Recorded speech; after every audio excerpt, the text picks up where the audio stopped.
The fields outside the village of Kerith shimmered under the twin suns, their golden wheat bending softly in the arid breeze. On the edge of those fields stood Velina, sweat glistening across her lavender-hued skin, the edge of her scarf shielding her dark eyes from the brightness. She wiped the grime from her brow and bent low to inspect the harvest. The crops had struggled this season, but she would coax life from them. She always had. Her son, Aaron, barely 8 cycles old, came bounding up the slope, his satchel bouncing on his small back. "Mother. The river shells are hatching early. Nail said it means the rains will come soon." Velina smiled, setting her basket down. She had her mother's high cheekbones and her late mate's firm jaw, features that made her seem both weathered and enduring, like the cliffs that guarded their world. "Then we'll have to be ready. Did you find the tincture root?" Aaron nodded eagerly and pulled out a string of pale roots from his bag. "They were near the old well, just like you said. You did well." She ruffled his black curls gently. "Come. Let's get these to the elder before the sun's dip." The village was modest, no more than 30 homes carved into the rolling bluffs of the outer Tanari belt. Life moved slowly here, untouched by the pulse of galactic politics. That's how Velina preferred it. She had lost too much to the wider galaxy. But peace, she knew, was a delicate thing. As night fell, the warmth of the suns faded and the sky became a curtain of stars. Velina stood on the roof of her stone dwelling, watching as Aaron slept inside. The blanket around her shoulders was not just for warmth, it was her mate's old travel cloak, weathered and frayed, still holding the scent of him after all these years. She heard it before she saw it, a low hum, like thunder cracking through vacuum. Then a streak of flame across the horizon. One ship. Then another. Her breath caught. No ships ever came here. Not without a reason. Within moments, the comm tower at the village edge began to flash red, a warning beacon triggered manually. She bolted down the stairs, heart hammering. The door slammed open and Aaron ran into her arms. "Mother, what's happening?" "Stay close. Do not speak unless I tell you. Do you understand?" He nodded, eyes wide. They ran toward the square, where the villagers were already gathering. Nail, the elder, was broadcasting warnings across the local network. Unknown ships descending. Not registered with planetary authorities. Prepare for emergency shelters. But they were too late. The roar of engines split the sky, and then a deafening crash shook the earth. Drop pods. Mercenaries. Velina grabbed Aaron's hand and pulled him behind the communal well, her mind racing. She had known this might one day happen. Settlements like theirs, quiet, out of the way, were targets for illegal extraction crews. No eyes from the central colonies, no questions. From her vantage point, she saw them, figures in matte black armor fanning out through the streets, weapons humming. One of them grabbed a young girl who ran, shooting her in the back. Her body fell limply in front of the bakery. Velina's stomach turned. "Stay here," she whispered to Aaron, and darted to Nail's side. "We must get the children underground. Use the cellar tunnels." Nail's lips were pale, but he nodded. He activated the emergency gate switch embedded in the town square stone. A grinding noise rose as access to the old root cellars opened, a forgotten shelter from the time before terraforming. Velina returned to Aaron and whispered fiercely, "Go. Follow Nail. Stay hidden, no matter what." "But mother." "No. Listen to me. You must." Tears glistened in his eyes. But he obeyed. She watched him disappear into the cellar, then turned to face the approaching mercs. One of them pointed a rifle at her. "Hands where I can see them, local." She complied. Slowly. The mercenary stepped forward, his face hidden behind a black visor. "Settlement is now property of Crinthal Consortium. All resources and labor are to be seized for corporate use." Velina spat at his feet. We have nothing you want. We're farmers. Healers. Everyone has something. The butt of the rifle came fast. It struck her cheekbone, sent her spinning to the dirt. She lay there, blood trickling from her mouth. But she didn't stay down. With a defiant growl, she sprang up, snatching a metal shard from the ground and plunging it into the nearest soldier's thigh. He screamed, stumbled back, and chaos erupted. More of them surged forward. Velina was grabbed, slammed against the well wall. A pulse baton struck her ribs. Another blow to the head. Her world went black. She awoke later, barely alive. Smoke filled the air. Her village was gone. Homes scorched. Bodies everywhere. Her arm was broken. Her leg burned. She tried to crawl, reaching toward the cellar entrance, but it was sealed now. Had Aaron escaped? Or had they found him? Tears blurred her vision. Not from pain, but from fear. Aaron, please. But no answer came. She didn't remember the scavengers finding her. Or the weeks that followed, drifting between life and death on a cargo barge headed for the edge of the known systems. Her body ravaged. Her soul shattered. But something inside her burned. A thread she refused to let go of. The image of a small boy. Bright-eyed. Brave. Alive. Her son. And wherever he was, whatever he had to become, he would remember this night. And so would the S. The dunes of Lyra, 7 whispered with heat and silence. Nothing grew here, and nothing stayed for long. The scavenger caravans moved in irregular patterns, never returning to the same spot twice. Somewhere beneath those shimmering waves of rust-colored dust, Aaron moved too, silent, small, and alone. He had escaped the massacre of Kerith with his life, but not his past. The cellar tunnels had collapsed behind him when the blast hit. He had clawed his way out and fled into the night, guided only by the memory of his mother's voice and the clutch of her pendant, now around his neck. The first months were animal. He moved like prey, hiding from passing ships, surviving on dry roots, fungus, and pooled water. A broken cargo hauler gave him shelter, and an old emergency ration pack taught him how to stomach chemical food. He learned quickly. Or died. Those were the only choices. He learned how to strip down scrap, pull useful wires from rusted joints, and decode power cells just enough to sell them to passing traders. Most didn't ask questions. He never gave them a reason.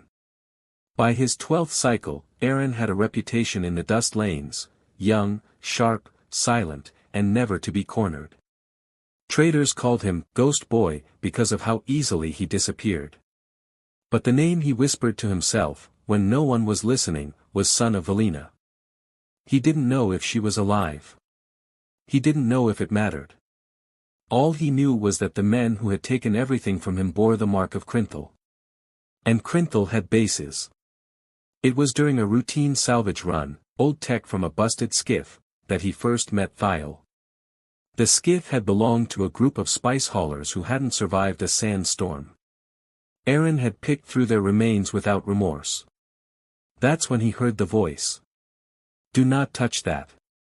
He whirled, blaster drawn. But the figure standing above the ridge wasn't armed.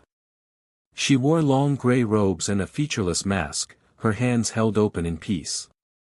You'll set off the containment node if you disturb that panel, she said softly. It's rigged. He narrowed his eyes. You watching me? Only long enough to know you're not stupid. Just alone. Aaron lowered the blaster slightly. Who are you? Thiel, she said. A healer. A watcher. A refugee, like you. He laughed bitterly. I don't need healing. No. You need allies. She knelt and reached for the panel with her bare fingers. In seconds, she disarmed the volatile trap with a twist of her wrist. The skiff's belly cracked open, revealing a stash of frozen protein blocks. Take half, she said, stepping back. He took all of them. She didn't stop him. Days later, he ran into her again. This time, it was different. He'd been ambushed by a scavenger pair, older, stronger. They'd caught him in a ravine and kicked his blaster away. He tried to fight back, but one broke his nose.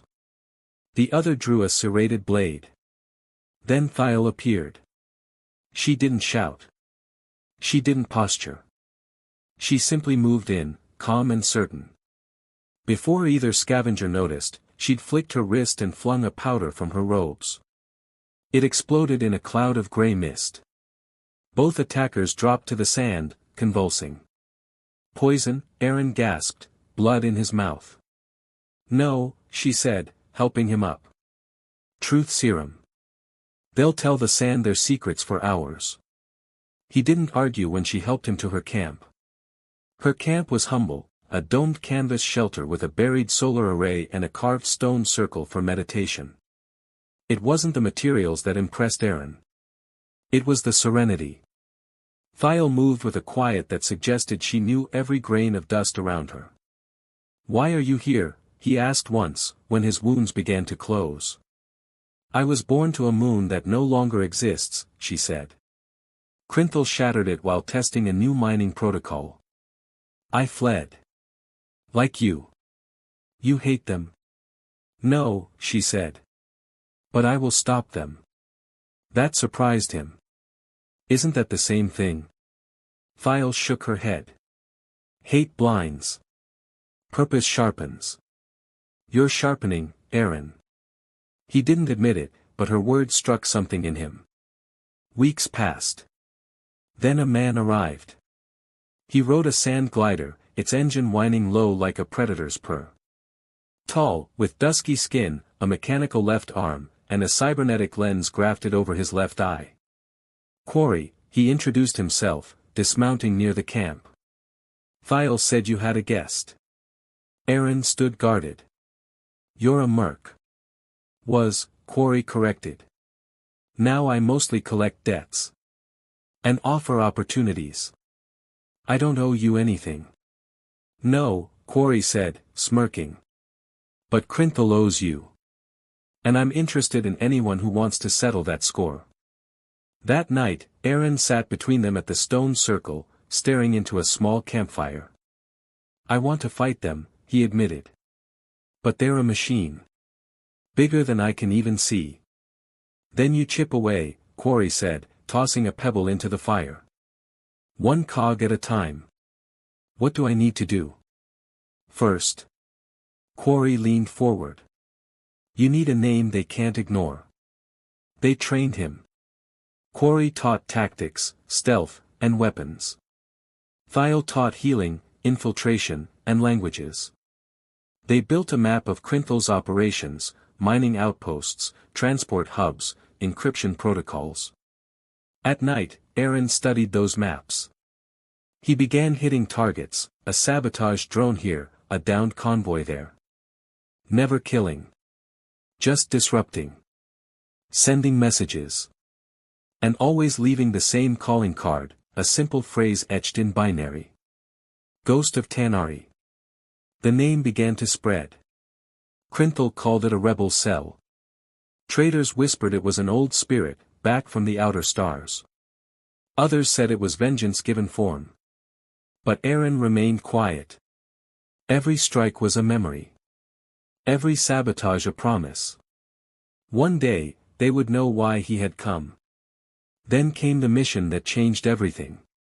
A Crinthal prison transport, lightly guarded, carrying political prisoners from the outer moons. Thiel intercepted the manifest. Among the names was one she recognized. Valina. Aaron stared at the data until the lines blurred. She's alive. Maybe. Quarry nodded grimly. We take the transport tomorrow. If she's on it, you'll know. Aaron didn't sleep. They struck at dawn. The transport crawled through a canyon pass, its escorts lazy, overconfident. Quarry's charges hit the engines first, and Thiel released a hallucinogenic gas into the venting system. Aaron moved like smoke. He reached the prison cell module, hacked the lock, and scanned the holding chambers. 10 prisoners. One with cybernetic limbs. Pale lavender skin. Familiar eyes. Mother, he breathed. The woman looked up, pain in her gaze, but something flared beneath it. Aaron. They ran to each other, colliding in a tangle of limbs, tears, and disbelief. He clutched her to him, overwhelmed. I thought you were dead. I thought I'd never see you again. And for the first time in 6 cycles, Aaron wept. Not for the past. But for the chance of something more.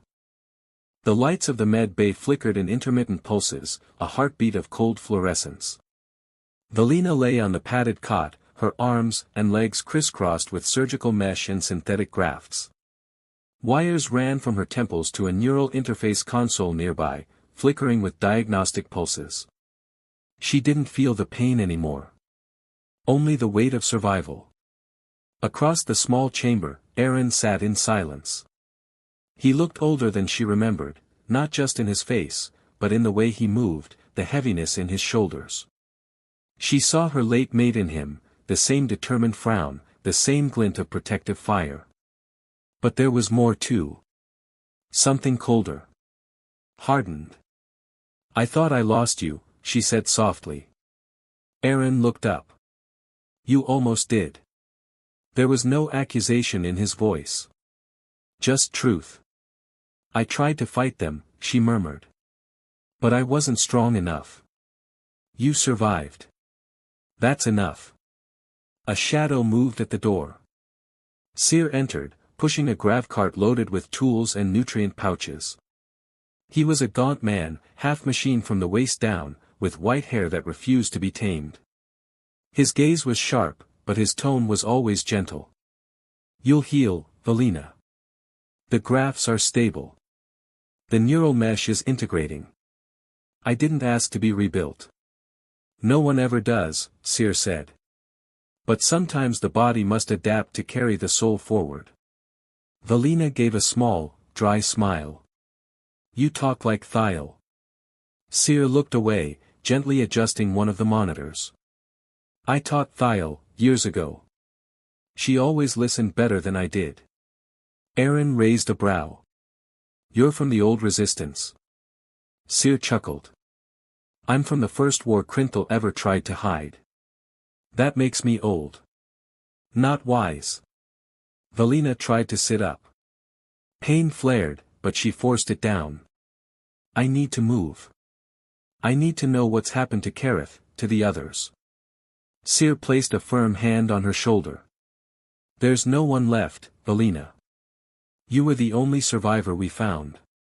The settlement was erased. She closed her eyes. And yet you're here, Aaron said. And so am I. Over the next cycles, Valina recovered slowly. The mechanical enhancements made her stronger than before, but she hated the noise they made when she walked, the soft whir of servos in her joints.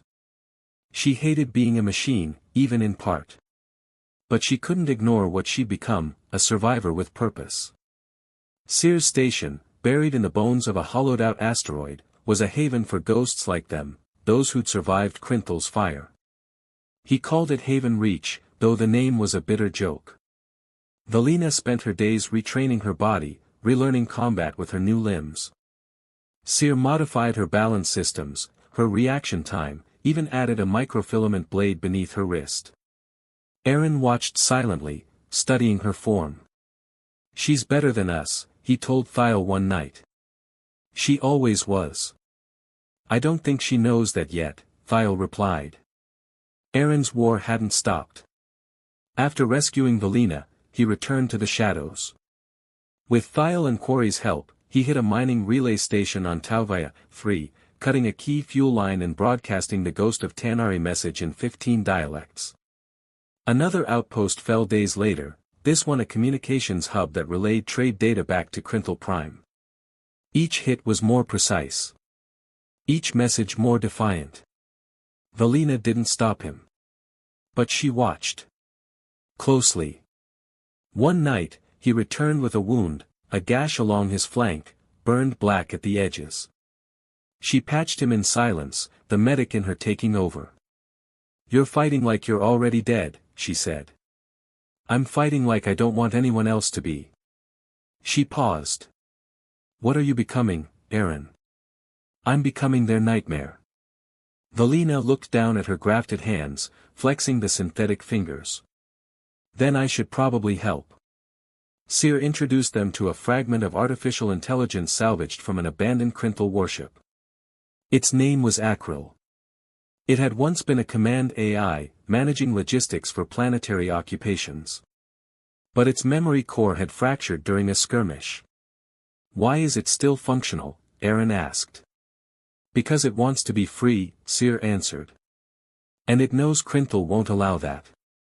The AI's voice was cool, neutral.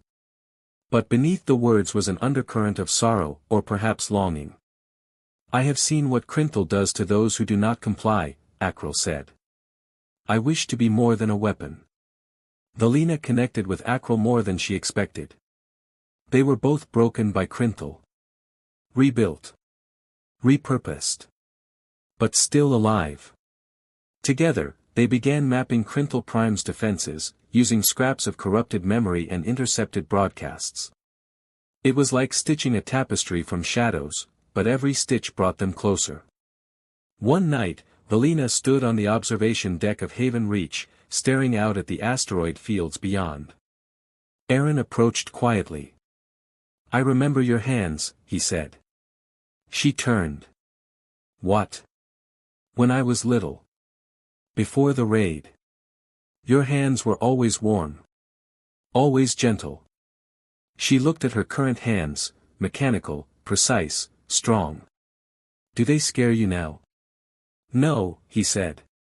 "They saved me." She turned back to the stars. "I used to think peace was something you earned. Something you made with hard work and kindness. And now? Now I think peace is something you fight for. Every day. Especially when it's been taken from you." He nodded. "We're going to end them, aren't we?" "Yes," she said. "But not for revenge. For the ones who still live in fear." Their eyes met. And for the first time since Kareth burned, they smiled. The trade world of Valsari was no stranger to unrest. Its domed cities, carved into the red stone mesas of the outer fringe, had long served as neutral ground for smugglers, traders, and exiles. But neutrality, Valina had learned, was a myth. When Krinthal declared the sector vital to its expansion initiative, neutrality burned. Explosions lit the eastern skyport like new suns. Fighter drones zipped overhead, pursuing the Resistance's homemade bombers. On the ground, in the smoke-drenched corridors of the Krinthal Archive Tower, Aaron moved with ruthless precision. "Vault node secure," he said into his comm, "secondary relay in 2 minutes. Watch the flanks." He wasn't the same boy who fled Kareth. Now 20, lean and quiet as a knife's shadow, Aaron had become the Resistance's most feared field leader. The ghost of Tanari. The name inspired hope and terror, depending on who heard it. This mission was personal. The archive tower held evidence, names, locations, digital ghosts of every atrocity Krinthal had buried. Including files on the destruction of Kareth. Including their reason. He passed fallen guards without pause, sidearm sweeping corners, every step calculated. With him were 4 rebel agents, including Thiel, who coordinated from the rear, and a tech specialist named Bream who carried the decryption rigs. 2 guards outside the main vault, Thiel reported. "Non-lethal," Aaron replied. "We need prisoners." The takedown was swift. He stunned both with charged darts and stripped their keycards before Bream reached the primary terminal. 17 petacycles of secure data, Bream said, whistling. "We'll need 10 minutes to extract. Make it 5.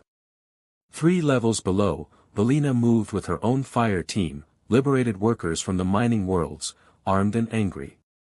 Her own body was a weapon now. Seer had upgraded her implants, subdermal shock plating, enhanced reflex triggers, tactical HUD. But her most potent weapon was clarity. She remembered what they'd taken from her. What they'd tried to erase. And she remembered who she had to protect. She wasn't here for vengeance. She was here for the truth. They met in the generator core, Aaron rushing in with smoke on his coat, and Valina coming from the service ducts behind the control columns. They froze when they saw each other, years between them, now compressed into one moment. He pulled off his mask. "You're..." She stepped forward, unfastening her chest plate. "I know that voice." Neither spoke for a long beat. Then. "Mother." "Aaron." He looked different. Taller. Gaunt. Sharp in the eyes like a blade held too long in the fire. She looked stronger. Heavier somehow.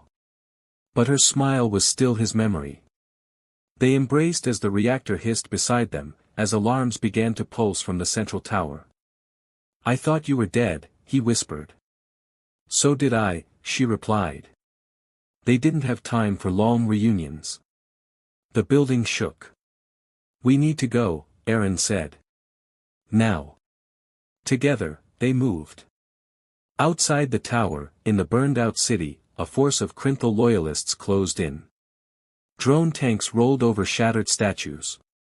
Sniper fire hissed from distant balconies. Valina and Aaron emerged from a utility tunnel with half their teams, covered in grime and blood. They headed for the extraction zone, a broken museum courtyard reinforced by rebel shield projectors. Quarry stood waiting, helmet under his arm. "Took you long enough," he said. Then his eyes widened. "You found her." Aaron nodded. "She found me." Quarry let out a low whistle. "Well. We just became a legend." Thiel's voice crackled over the comm, "Prepare for hard exit. Transports inbound. Defend for 3 minutes." Krinthal hit them hard. Heavy plasma rounds turned the museum's outer wall into slag. But Valina and Aaron fought back to back. She moved like flowing steel, her cybernetic limbs cutting through soldiers like heat through ice. He moved like smoke, quick, lethal, vanishing and striking. When the transports arrived, they carried not just the rebels, but the stolen data. Names. Coordinates. Command protocols. Enough to shatter the myth of Krinthal's legitimacy. They made it out. Barely. Later, in orbit, Valina and Aaron stood together in the hold of the transport ship. The stars outside drifted like fireflies in velvet. He turned to her. "I thought revenge would be enough," he said. "And now?" she asked. He looked down. "Now I want to build something. Something they can't destroy." She smiled. "Then let's do it. Together." The void between stars shimmered with conflict. Across a dozen systems, Krinthal's control fractured, shattered not by fleet armadas or planetary governments, but by voices once silenced. By names once buried. And at the heart of this uprising, 2 names had become legend: Aaron, the ghost of Tanari, and Valina, the burning mother. The rebellion's final move would be bold. Krinthal Prime Tower, orbiting the gas giant Antaran, was not just a fortress. It was the brain of the empire, a nexus of administration, surveillance, and propaganda. Its black spires pierced the planet's rings like a crown of thorns. Valina stood before the planning table aboard the rebel command cruiser Ardent Memory. Her armor bore the scars of 6 systems. Her synthetic limbs gleamed under cold lights. Around her stood the War Council, Quarry, Thiel, Seer, and newly liberated rebel leaders from 10 worlds. "This is it," she said, her voice steady. "Once we hit Krinthal Prime, there's no going back. They'll throw everything at us." "They already are," said Quarry. "But they're bleeding." "You made sure of that." Valina's eyes moved to the star map. "Akril." The AI's avatar flickered into form beside her, a blue shimmer, humanoid, genderless. Krinthal has routed over 70% of its fleet to core defense. Their outer worlds are exposed. But Prime is still protected by an auto-defense array. You'll need a code injection during atmospheric re-entry. That's you and me, said Aaron, stepping into the light. He wore a new kind of armor, lighter, mobile, with a symbol etched into the shoulder, the three-blade mark of Kareth, reborn. Valina looked at her son. You're sure? He nodded. I won't let you face it alone. They launched at dusk. Hundreds of rebel ships burst from stealth, diving toward Krinthal Prime. Anti-orbital guns opened fire, burning across the sky like angry gods. Fighters screamed past in tight formations. Explosions littered the stars. Amid it all, the command skiff piloted by Aaron and Valina cut a direct path toward the tower's upper tier. Code injection ready, said Akril through the cockpit. Execute, Aaron commanded. Lights across the tower flickered. The auto-defense system hesitated. Then went dark. We're in, Valina said. They breached the spire's outer hull with magnetic anchors and burned through the service shaft. Inside, they moved like fury. Krinthal's elite guard met them with shock rifles and sci-sabers. Valina's blade hissed to life from beneath her wrist. Aaron dual-wielded compact pulse blasters, covering her blind spots. They fought not to survive, but to finish. Corridor by corridor, they cut through resistance. Reaching the central command chamber, they faced their final wall, Director Vanex. The man who had ordered the sterilization of Kareth. His voice echoed through the chamber's circular design. You are artifacts of a failed world, he spat, stepping down from the command throne. You think your pain gives you permission to dismantle what we've built? Valina stepped forward, eyes burning. Your empire was built on silence. On erasure. I'm here to remind you we remember. Vanex drew a plasma whip. Then die with your memories. He struck fast, but not fast enough. Valina met his attack mid-swing, absorbing the blow with a reinforced arm before plunging her wrist blade into his gut. He staggered. Aaron fired. It was over. But the tower had failsafes. With Vanex dead, the AI systems initiated a total data purge and reactor overload. Krinthal would rather erase itself than surrender. Akril spoke from their comms. I can delay the overload. But only one of you can escape in time. Valina looked at her son. No, he said immediately. Don't you dare. You still have something to build, she said, touching his face. You still have time. He shook his head. So do you. Thiel's voice burst over the comms. We're on the extraction level. You have 60 seconds.